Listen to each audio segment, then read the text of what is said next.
Good morning students. आपके screen पे आपका बेसिक अकाउंटिंग टर्म्स जो चैप्टर लेके चल रहे थे, उस बेसिक अकाउंटिंग टर्म्स में लास्ट डे हम आपको एसेट्स के बारे में बताए थे और लाइबिलिटीज़ के बारे में। एसेट्स में नॉन करंट एसेट्स के डिफरेंट पार्ट बताए थे, टेंजिबल एसेट्स, इंटेंजिबल एसेट्स। इसी तरह करंट एसेट्स का फिर बताएं, और एसेट्स में एक एसेट्स हमको और बताना है जिसका नाम होता है फिक्सेशियस एसेट्स और नॉमिनल एसेट्स। फिक्सेशियस और नॉमिनल एसेट्स क्या होते हैं? These are the assets which can not be realised in cash और no further benefit can be derived from these assets. ऐसे एसेट जो कि वास्तव में कैश जिसे नहीं मिल पाए या कि फ्यूचर में हमको बेनिफिट नहीं मिल पाए, ऐसे एसेट्स फिक्सेशियस एसेट्स या नॉमिनल एसेट बोलते हैं। इन एसेट्स में debit balance of profit and loss include होता है, जिसका एक्सपेंडिचर हमको भी रिटर्न ऑफ करना है। इसी तरीके से एडवर्टाइजमेंट एक्सपेंसेज अकाउंट होता है, ये आपका फिक्सेशियस या नॉमिनल एसेट्स होता है। These assets are not really asset but are shown on the asset side only for purpose of transferring them to profit and loss account gradually over a period of time. ये वास्तव में assets नहीं होते हैं, लेकिन चूँकि हम इसको एसेट साइड में बस इसलिए लिखते हैं क्योंकि इससे हम ये जो भी अमाउंट है इसको प्रॉफिट एंड लॉस में क्या कर सकें, एक पीरियड ऑफ टाइम पे उसको ट्रांसफ़र कर सकें। तो ये फिक्सेशियस एसेट्स होते हैं या नॉमिनल एसेट्स होते हैं। नेक्स्ट होता है capital receipt and revenue receipt. It is also necessary to make a proper distinction between capital receipt and revenue receipt. ये ध्यान रखिएगा, आपको कैपिटल रिसिप्ट और रेवेन्यू रिसिप्ट में डिफरेंस होना भी ज़रूरी है, क्योंकि because the revenue receipt are shown on the credit side of trading and profit and loss account and capital receipt are shown in the balance sheet either as increase in liabilities or as reduction in the value of the asset। क्योंकि जो आपका revenue receipt होता है वो trading and profit and loss account के में दिखाते हैं, और जो कैपिटल रिसिप्ट होता है वो बैलेंस शीट में दिखाते हैं, चाहे तो लाइबिलिटीज़ के इंक्रीज करने के कारण या एसेट्स के डिक्रीज करने के कारण हो। तो इस तरीके से कैपिटल रिसिप्ट के कुछ एग्जांपल्स आपके स्क्रीन पे दिखाई दे रहे होंगे कि कोई भी अमाउंट रिसीव्ड होगा फिक्स्ड एसेट्स या इन्वेस्टमेंट के सेल करने से, वो होगा कैपिटल रिसिप्ट। प्रोपराइटर के द्वारा जो भी कैपिटल कंट्रीब्यूशन रहता है वो कैपिटल रिसिप्ट होता है। इसी तरीके से partners or money obtained from issue of shares and debentures in case of company. यदि शेयर या डिबेंचर इश्यू कर रहे हैं या पार्टनर से हमको कुछ पैसा मिल रहा है तो वो क्या होगा, कैपिटल रिसिप्ट होगा। इसी तरीके से यदि लोन के द्वारा हम पैसा कुछ ले रहे हैं, amount received by way of loans, ये भी क्या होगा, कैपिटल रिसिप्ट होगा। इसी तरीके जो रेवेन्यू रिसिप्ट होते हैं वो आपका शो कर रहा है money obtained from sale of goods, commission and fees received for services rendered and interest and dividend received on investment. These are the revenue receipt. ये आपका रेवेन्यू रिसिप्ट है। अगला नेक्स्ट पॉइंट है आपका एक्सपेंडिचर। आइए एक्सपेंडिचर को जानते हैं। आपके स्क्रीन पे एक्सपेंडिचर शो करता होगा। Expenditure any distribution of cash और ट्रांसफर ऑफ प्रॉपर्टी और incurring a liability for the purpose of acquiring assets goods और सर्विसेज इज कॉल्ड एक्सपेंडिचर। कोई भी कैश का डिसबर्समेंट या कोई भी प्रॉपर्टी जब आप ट्रांसफ़र करते हैं या कोई लायबिलिटीज आपका इनकर होता है वास्तव में एसेट्स को एक्वायर करने के लिए, गुड्स या सर्विसेज के लिए, तो वो सभी आपका डिसबर्समेंट ऑफ कैश या कैश जो पेमेंट होता है उसको हम क्या मानेंगे, एक्सपेंडिचर मानेंगे। It mean that any type of payment for the receipt of a benefit is as expenditure.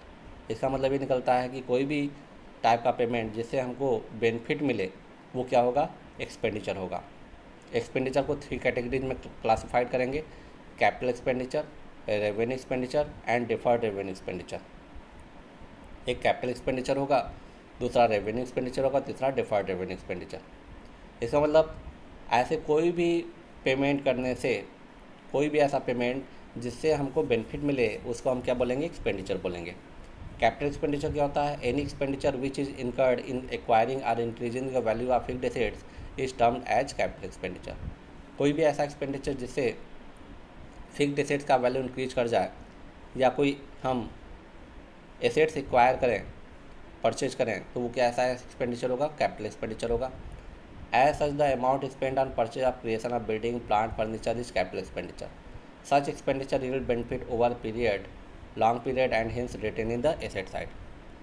इसीलिए जब भी हम कोई फर्नीचर परचेज करते हैं, प्लांट परचेज करते हैं, बिल्डिंग परचेज करते हैं, तो ये कैपिटल एक्सपेंडिचर होता है। और इस कैपिटल एक्सपेंडिचर को, क्योंकि इसका एक लंबे समय तक में हमको बेनिफिट मिलेगा, लॉन्ग पीरियड में मिलेगा, इसलिए इसको हमको बैलेंस शीट के एसेट साइड में शो करते हैं। नेक्स्ट है आपका revenue expenditure. Any expenditure the full benefit of which is received during one accounting period is termed as revenue expenditure, such as cost of goods sold, salaries, rent, electricity charges, etc. As such, all the revenue expenditure are debited to trading and profit and loss account. Such expenditure does not result in an increase in the earning capacity of the business, but only helps in maintaining the existing earning capacity. It also does not bring into existence an asset of an enduring nature. जो revenue expenditure होता है, जिसका एक accounting year में benefit आपको मिल जाए, वो कैसे एक्सपेंडिचर होते हैं? Revenue expenditure. जैसे आपका सैलरीज हो गया, रेंट हो गया, इलेक्ट्रिसिटी चार्जेज हो गए, ये सभी हमारे लिए क्या होंगे? रेवेन्यू एक्सपेंडिचर होंगे। इसको हम trading and profit and loss का डेबिट साइड में शो करते हैं। क्योंकि ये एक्सपेंडिचर हमारे अर्निंग कैपेसिटी को इंक्रीज करने में बहुत अधिक हेल्प नहीं करते हैं, बल्कि ये सिर्फ हमारे अर्निंग कैपेसिटी को, जो हमारा प्रेजेंट का अर्निंग कैपेसिटी है, इसको मेंटेन करने के लिए किया जाता है। इसीलिए ये बार बार रिकरिंग नेचर के होते हैं, इसलिए हम इसको एसेट्स नहीं दिखाते हैं, बल्कि इसको हम एज एक्सपेंडिचर के तौर पे प्रॉफिट एंड लॉस के डेबिट साइड में या ट्रेडिंग अकाउंट के डेबिट साइड में दिखाते हैं। डिफरेंसेस दिए हुए हैं capital expenditure and revenue expenditure में। इन डिफरेंसेस को एक बार पढ़ जाइएगा, ध्यान रखिएगा। सिर्फ एक डिफरेंस हम बता दे रहे हैं, बाकी 2 और 3 और 4 पढ़ जाइएगा। पहला आपका capital expenditure incurred for the acquisition और creation of erection of fixed assets, whereas revenue expenditure is incurred for the day to day running of the business. जो कैपिटल एक्सपेंडिचर होता है वो हम फिक्स्ड एसेट्स को acquire करने के लिए या बढ़ाने के लिए करते हैं। वहीं पे जो रेवेन्यू एक्सपेंडिचर होता है वो बिज़नेस को रन करने के लिए जो खर्चे होते हैं वो रेवेन्यू एक्सपेंडिचर में आ जाता है।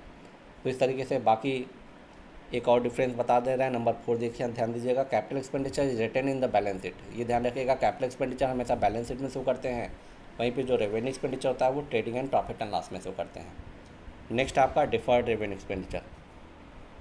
डिफर्ड रेवेन्यू एक्सपेंडिचर क्या होता है? These are certain expenditure which are revenue nature but the benefit of which is likely to be derived over a number of years. Such expenditure are termed as deferred revenue expenditure.